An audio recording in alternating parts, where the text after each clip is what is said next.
Assalamualaikum warahmatullahi wabarakatuh. Saya Devi Sitridalita akan menjelaskan tentang penyakit psoriasis. Psoriasis atau kondisi gatal. Psoriasis adalah penyakit autoimun jangka panjang yang ditandai dengan bercak kulit abnormal. Bercak abnormal ini biasanya berwarna merah atau ungu, dan pada beberapa orang akan memiliki kulit yang lebih gelap, kering, gatal, bengkak, dan terkadang dia terasa nyeri, bisa juga bersisik. Lalu biasa terdapat pada bagian punggung, kulit kepala, lutut, serta siku. Penyakit psoriasis ini tidak mengenal umur, jadi dapat terjangkit oleh siapapun. Tetapi sering terjadi pada usia 15 sampai 35 tahun. Penyakit ini tidak menular. Jadi untuk kontak fisik dengan penderita psoriasis tidak diperbolehkan. Selanjutnya ada jenis-jenis. Yang pertama adalah jenis plak atau psoriasis vulgaris, yaitu bentuk paling umum karena 85% sampai 90% orang yang terkena psoriasis adalah jenis ini, dan biasanya ditandai dengan bercak kulit abnormal yang meradang yang ditutupi oleh kulit bersisik putih keperakan dan dikelilingi oleh perbatasan yang memerah. Ya, dan ini biasa terdapat pada punggung, kepala, lutut, serta siku. Ini contohnya yang di kulit kepala. Selanjutnya ada erythroderma psoriatik. Erythroderma psoriatik melibatkan peradangan luas dan pengelupasan kulit yang terjadi di sebagian besar permukaan tubuh, dan ini disertai dengan kekeringan parah, gatal, kering, bengkak, dan terasa sakit. Dan ini biasanya terdapat pada maksudnya bisa berakibat fatal karena pengelupasan kulit dan peradangan yang luas yang ekstrim dapat mengganggu tubuh dalam mengatur suhu dan mengatur fungsi penghalang lainnya. Ini contoh untuk erythroderma psoriatik di bagian punggung. Selanjutnya ada psoriasis pustular, itu muncul dengan benjolan yang bernanah di sekitar pustular atau di bawah pustular tersebut berwarna merah dan lembut. Biasanya terdapat pada area kecil seperti telapak tangan dan telapak kaki, tapi bisa meluas. Ini contohnya di telapak tangan dan meluas. Selanjutnya ada psoriasis terbalik atau psoriasis flexural. Dia ini muncul kulit halus berwarna merah, mengkilap, dan meradang. Dan ini terdapat pada bagian lipatan kulit, terutama di alat kelamin atau antara paha dan pangkal paha, lipatan perut, yaitu pada orang yang berlebihan berat badan atau penikulus. Lalu bisa juga di lipatan ketiak, lalu di lipatan bawah payudara atau inframamari, dan di antara bokong di celah intergluteal. Panas, infeksi, trauma dapat memperparah keadaan psoriasis terbalik. Ini contohnya di bawah ketiak atau di lipatan ketiak. Selanjutnya yang kelima ada psoriasis cutate, atau sering terjadi pada anak-anak, dan ini muncul dengan banyak lesi kecil, bersisik, dan berwarna merah seperti papula atau tetesan, dan ini terdapat pada bagian batang tubuh anggota tubuh, dan tapi juga terdapat pada anggota badan lainnya dan kulit kepala serta tangan dan kaki. Sering dipicu oleh infeksi streptococcus. Ini contohnya di psoriasis cutate di baik. Lalu yang keenam ada psoriasis seperti seboroid, yaitu perpaduan antara psoriasis dan dermatitis seboroid. Dia ini muncul sebagai plak merah dan sisik berminyak di area produksi sebum tinggi, contohnya kepala, di dahi, kulit kepala, di sekitar mulut, di lipatan hidung, lalu bisa di lipatan kulit lainnya, dan ini juga terdapat di dada, di atas sternum. Ini contohnya di kulit kepala. Yang terakhir ada artritis psoriatik, yaitu bentuk artritis inflamasi kronis dan sering dikaitkan dengan psoriasis sendi dan kuku. Ini biasanya melibatkan peradangan sendi yang menyakitkan dan jaringan ikat di sekitarnya. Juga dapat pada sendi manapun, tetapi sering pada sendi jari, tangan, dan kaki. Dia bisa mempengaruhi lutut, punggung, terus bisa juga tulang belakang, dan sendi sikroiliaka. Sekitar 30% orang yang terkena psoriasis dapat mengalami psoriasis radang sendi. Ini merupakan salah satu komplikasi psoriasis. Contohnya yaitu yang Ini contohnya, dan ini yang terdapat pada tangan. Selanjutnya ada diagnosis. Diagnosisnya ada dua, ada pemeriksaan fisik berupa perubahan warna dan perubahan keadaan. Lalu yang kedua dengan biopsi. Biopsi ini menggunakan sampel kulit kita yang diperiksa melalui laboratorium dengan menggunakan mikroskop. Lalu dokter akan mendiagnosis apakah dia terkena psoriasis dan jenis apa psoriasis tersebut. Selanjutnya ada gejala. Gejala ini biasanya perubahan warna dan perubahan keadaan seperti berwarna merah, dan bisa juga dia kulitnya bersisik, lalu dengan fenomena Kapner atau lesi pada kulit psoriasis yang disebabkan oleh trauma pada kulit. Lalu bisa juga dia ini kukunya menebal, gatal-gatal, nyeri, terus bisa juga sendinya membengkak. Ada beberapa orang yang tidak mengalami gejala tersebut tapi mengalami gejala yang lainnya. Lalu ada penyebabnya, pertama ada genetika dan sistem kekebalan. Genetika ini adalah belum diketahui bagaimana proses genetika ini dapat membuat psoriasis, tapi ada yang menyatakan bahwa 70% orang yang kembar identik akan mengalami psoriasis, tapi kembar non identik hanya mengalami 20% kemungkinan untuk mengalami psoriasis.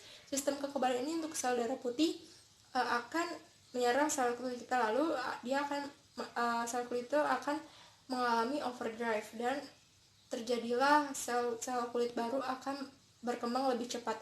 Selanjutnya dia akan menuju ke permukaan dan terjadi penumpukan. Penumpukan tersebut adalah yang kita sebut sebagai plak yang berkaitan dengan psoriasis. Seiring dengan serangan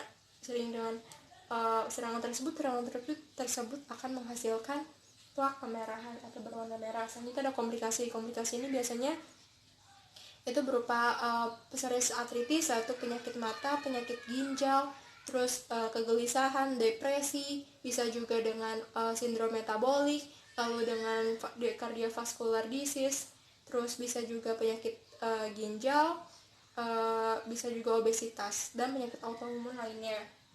Lalu pemicunya bisa HIV, makanan, sinar matahari yang kelebihan, terus alkohol, trauma, cuaca kering dan dingin, obesitas, gigitan, goresan dan cedera kulit, terus obat-obatan dan infeksi.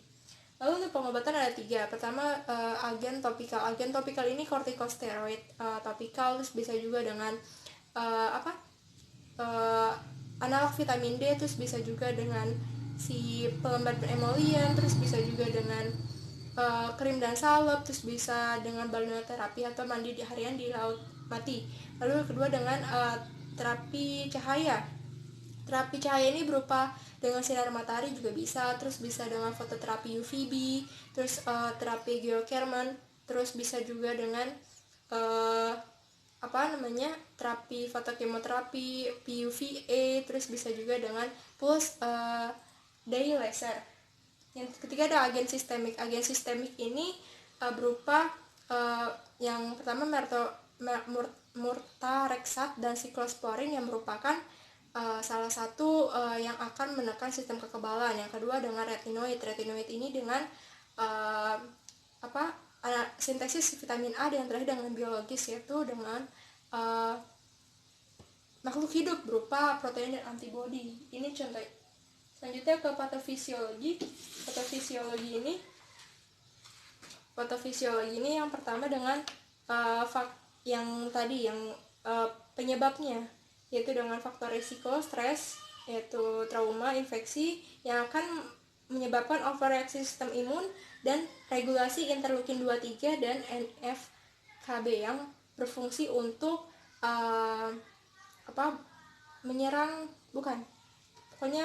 sistem imun kita menyerang terhadap infeksi yang meningkatkan angiogenesis tapi mengurangi infiltrasi CD T sel.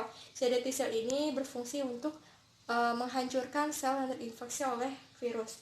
Peningkatan angiogenesis menyebabkan 2 hal, peningkatan tumor epidermis selama 3-4 hari dan inflamasi kulit. Peningkatan tumor ini akan munculnya skoma hiperkeratorik dan pematangan sel epidermis. tidak sempurna. Yang selanjutnya akan pembentukan lesi. Untuk inflamasi kulitnya akan terjadi sekresi sitokin, interleukin 17 dan interleukin 22. Lalu terjadi inflamasi dan proliferasi seluler.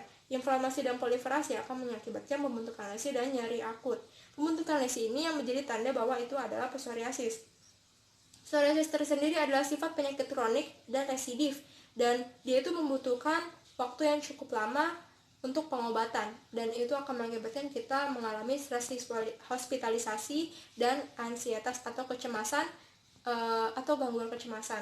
Psoriasis ini adalah pembelahan kulit bersisik putih dan plak kemerahan yang disertai dengan kulit yang terkelupas, lalu pasien merasa gatal, perubahan tampilan kulit, dan terdapat luka pada ekstremitas. Dan pembelahan kulit ini akan mengakibatkan kerusakan integritas kulit. Kulit yang terkelupas akibat pembelahan tersebut akan terjadi port d'entrée kuman atau masuknya kuman ke dalam kulit kita yang akan mengakibatkan resiko infeksi. Pasien yang gatal ini akan mengakibatkan gangguan rasa nyaman pada tubuh kita. Dan tampilan kulit ini terdapat pada bercak kemerahan, squama berlapis, terdapat tetesan lilin pada epidermis, dan terdapat garis tegas pada kulit yang akan mengakibatkan gangguan citra tubuh kita. Dan untuk pembelahan yang beserta dengan terdapat luka pada ekstremitas akan mengakibatkan kesulitan menggunakan ekstremitas tersebut yang mengurangi atau akan menjadi hambatan mobilitas fisik kita. Itulah mengenai materi psoriasis. Selanjutnya ada pertanyaan, jelaskan mekanisme hubungan antara stres dan obesitas dengan psoriasis.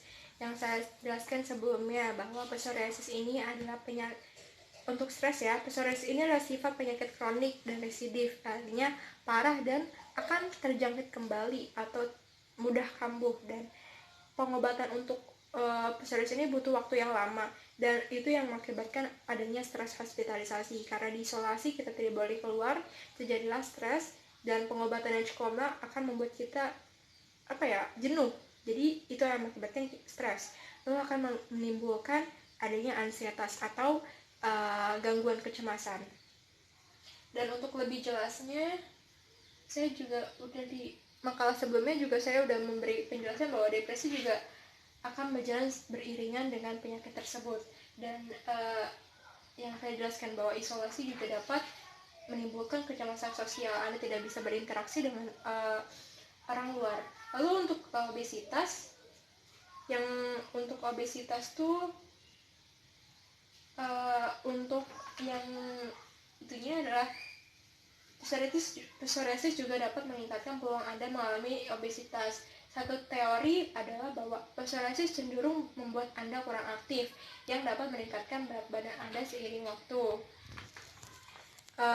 Dan untuk prosesnya yaitu dengan psoriasis ini kan adalah berupa pembelahan kulit bersisik putih dan plak kemerahan, yang jika disertai terdapat luka pada ekstremitas atau anggota gerak pada siku serta lutut, ekstremitas tersebut akan kesulitan menggerakkan ekstremitas, dan itu akan menimbulkan hambatan mobilitas fisik. Hambatan mobilitas fisik itu hambatan berupa bagaimana cara kita bergerak. Dan obesitas sendiri akibat karena kita jarang untuk melakukan aktivitas sendiri, dan itu yang mengakibatkan bahwa kita akan mengalami obesitas. Sekian dari saya. Wassalamualaikum warahmatullahi wabarakatuh.